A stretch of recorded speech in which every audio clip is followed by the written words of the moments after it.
Outraged Krugersdorp residents are continuing with their protest outside the Krugersdorp Magistrate's Court.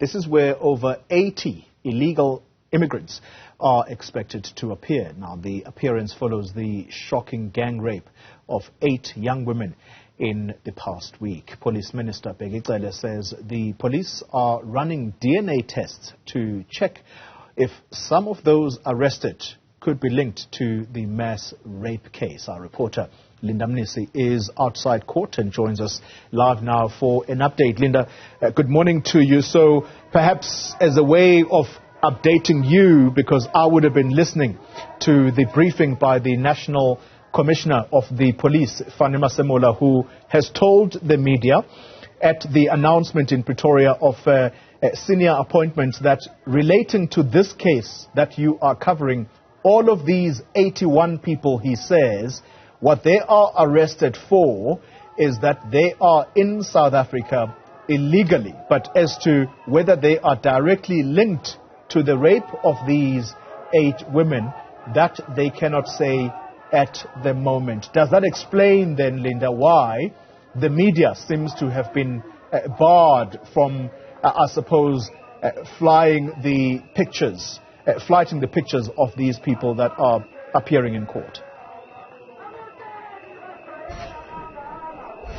Well, I can tell you, Xoli, that this matter will be presided over by the Chief Magistrate of the Krugersdorp Magistrates Court, as well as a senior prosecutor, which gives you an indication of how serious, this issue is. But from what we were also able to pick up, especially during the weekend, was that the police were using this strategy to try and get as many suspects as possible, to process them and take DNA samples so that they may also be able to find the perpetrators of this gang rape.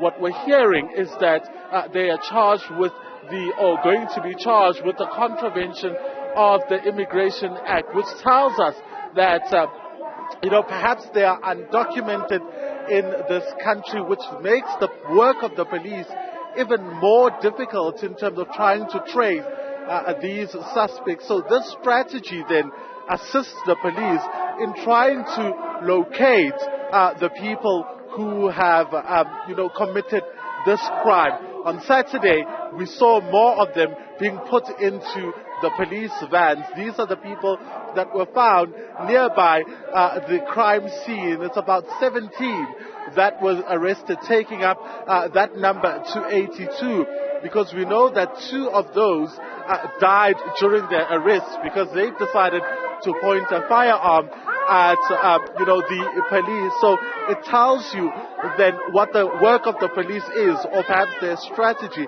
in trying to nail the suspects of rape. But also it speaks to the issue around undocumented migrants in this area.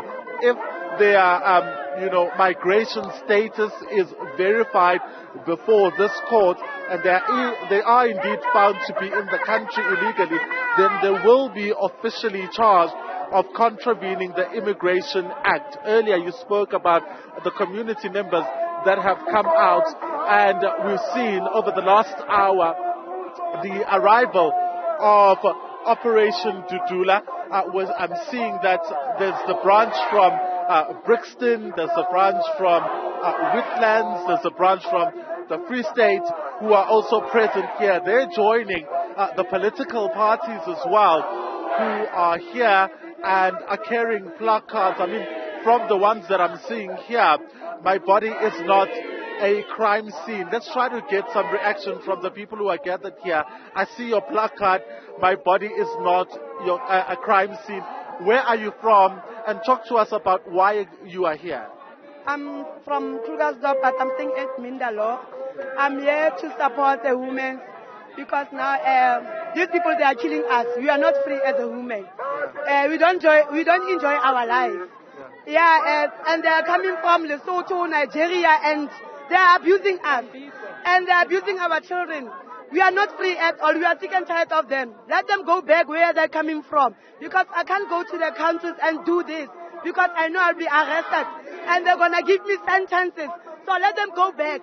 We are sick and tired of them. We need freedom. Even they are women, they must go back. We don't want everybody here who's not belonging to South Africa. Thank you. All right, I want to thank you so much for your time. So they are carrying this placard here, Xoli. My body is not a crime scene.